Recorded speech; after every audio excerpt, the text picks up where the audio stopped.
I'm going to review the concepts from sections 1 through 3 for the Module 7 quiz. So in section 1, we talked about distance and midpoint.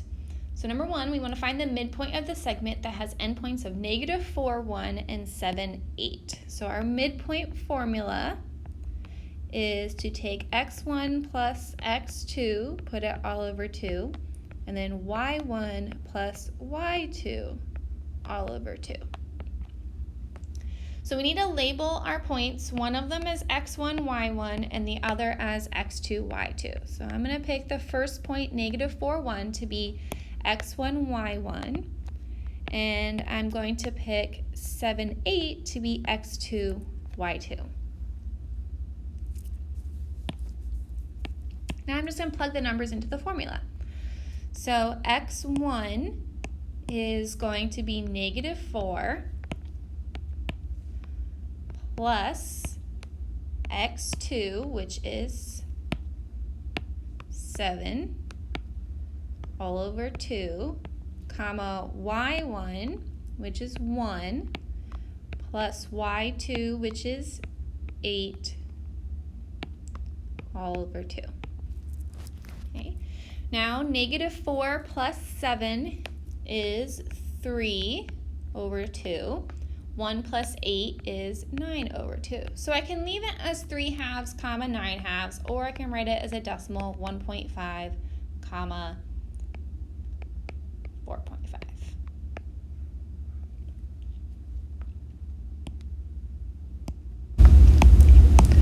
Next problem, we are going to find the distance between the points 4, -2, and 12, -3. So the distance formula is d equals, and then underneath the square root, x1 minus x2 in parentheses squared, plus y1 minus y2 in parentheses squared.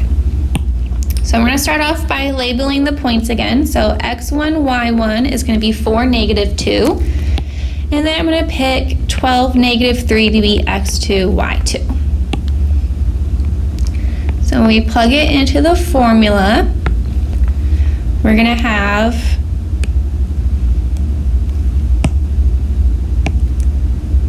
4 minus 12 in parentheses squared plus -2 minus -3 in parentheses squared. So 4 minus 12 is going to give us -8 squared, and -2 minus a -3 is going to become addition, so it's -2 plus 3, which is going to give us 1 squared. Okay. -8 squared is positive 64, plus, and then 1 squared is 1, so we're going to get that our distance is the square root of 65. And we are going to leave this as an exact answer instead of a decimal. Okay. So in section 2, we talked about circles. So given the graph of our circle, we want to write the equation. So the equation of the circle is the formula x minus h squared plus y minus k squared equals r squared. So we need to find the center, which is HK, and the radius. So the center is the middle of the circle. So if I look, the middle of my circle is the point 4, -2. We're then going to find the radius. So the easiest way to calculate the radius is to go directly up, down, left, or right until you hit the edge of the circle. So I went to the right, and I count how many spaces that is, which gives me a radius of 3. So now when I plug the center and radius into the formula, we're going to have x minus h, which is the 4 squared, plus y minus k, which is -2. So when I subtract a negative, it's going to become plus 2, equals the radius, which is 3, and 3 squared is 9. So make sure when you write the center in the parentheses, it gets its opposite signs and that you square the radius. We can also find the center and the radius from a given equation. So our center, when you're identifying it, it's always the opposite of what's with x and y. So a -3 would be +3, and a +1 would be -1. And for the radius, because we're always equal to the square of the radius, we take that square root, and the square root of 10 isn't a nice number, so we're going to leave it as square root 10. Next, we have writing the equation of a circle in general form. So it's currently in general form, and we want to convert it to standard form, because standard form is where we can identify the center and the radius. So the first thing I'm going to do is move the constant, which is a +4, over to the other side. And as I do that, I'm also going to rearrange my equation so that we have the x's together and we have the y's together. So we have x squared minus 4x plus y squared plus 2y equals -4. Next, we need to do completing the square for both the x squared minus 4x and the y squared plus 2y. And the way we do that is we take the number that's in front of x, which is -4. We're going to divide it by 2 and then square it. We're also going to do the same thing with the number that's in front of y. So we're going to do 2, we're going to divide it by 2, and then we're going to square it. And this number we're going to add to the left side and the right side of our circle equation. So we're going to have x squared minus 4x plus, and then -4 divided by 2 is -2, and -2 squared is +4. Then we have y squared plus 2y plus, and then 2 divided by 2 is 1, and 1 squared is 1. And then on our right side, because we added 4 and 1 to the left, we also have to add it to the right. Now we want to factor each of the quadratics we have on the left. So the x squared minus 4x plus 4 and the y squared plus 2y plus 1. And remember, these are perfect square quadratics, which means they factor as the same thing in both sets of parentheses. So we're looking for the number that when you multiply it by itself, you get 4, but when you multiply it by 2, you get -4, and that number is -2. We're going to do the same thing with y. So the number when you multiply it by itself, you get 1, but when you multiply it by 2, you get 2, and that number is going to be +1.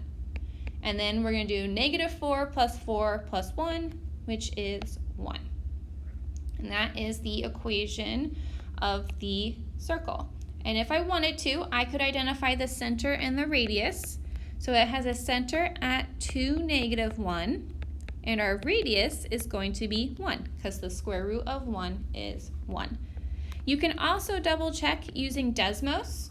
So if you graph the equations we started with, x squared plus y squared minus 4x plus 2y plus 4 equals 0, if you graph that equation along with the x minus 2 squared plus y plus 1 squared equals 1 in Desmos, you're going to get the exact same circle. They're going to overlap each other, which is how you know that you've done it correctly.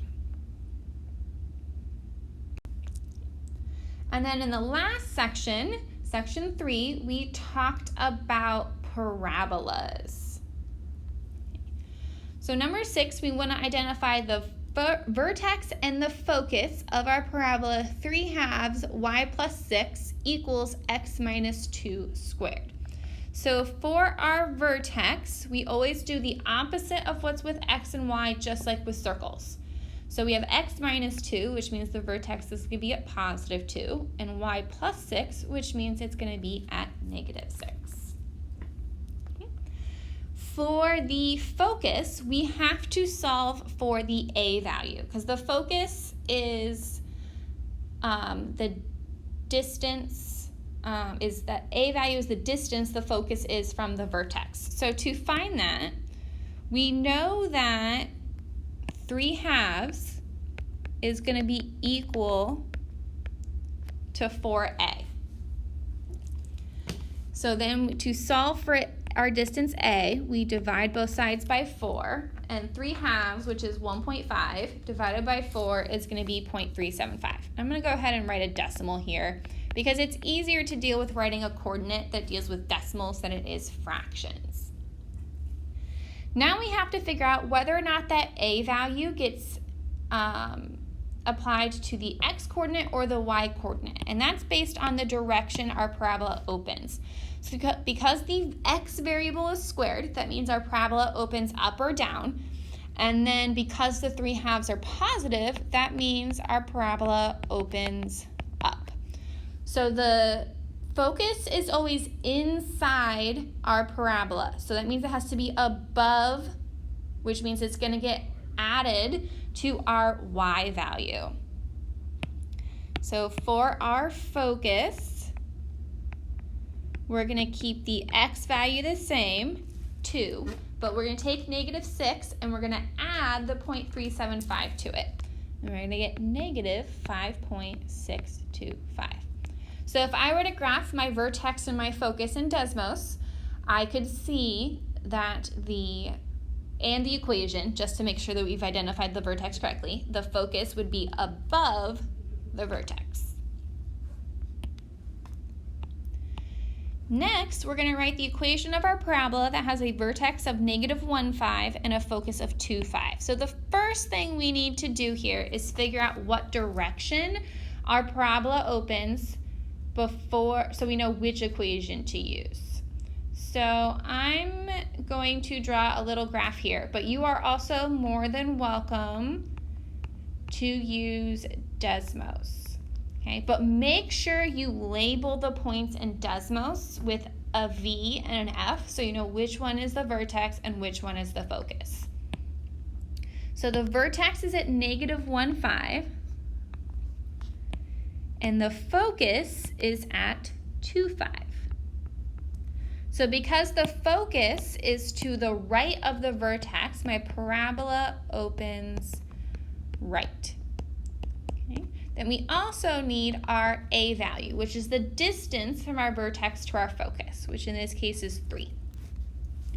So when a parabola opens to the right, that means the y variable is being squared. So we use the formula 4a x minus h equals y minus k squared. And our vertex is where we get h and k.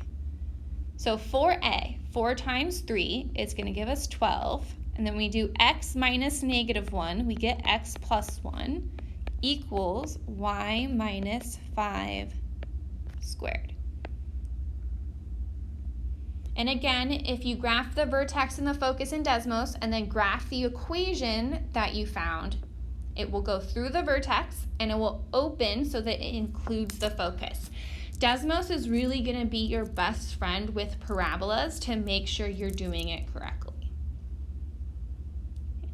So the last one is given an equation, figuring out what the graph is. Now I did not label the focus on the graph, which is fine because of our 4 options, they all have the same a value. It's going to be either 2 or -2 depending on what direction the parabola opens. So we want to know which one of these graphs has the correct opening direction for our parabola.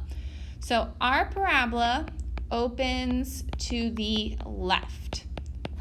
So when you're trying to figure out which equation works, something that opens to the left or the right means that y is being squared. So I can cross off A and C because they have the x being squared. Left also means you have to have a negative in front of 4a. So if we look, D does not have a negative in front of 4a, which means it's B. Second option, graph all 4 equations in Desmos and figure out which one matches the picture you're given. So you have 2 options here. You can go the route I did, where I narrow it down by first the opening direction, which variable is squared, and whether or not there's a negative. But you can also use Desmos.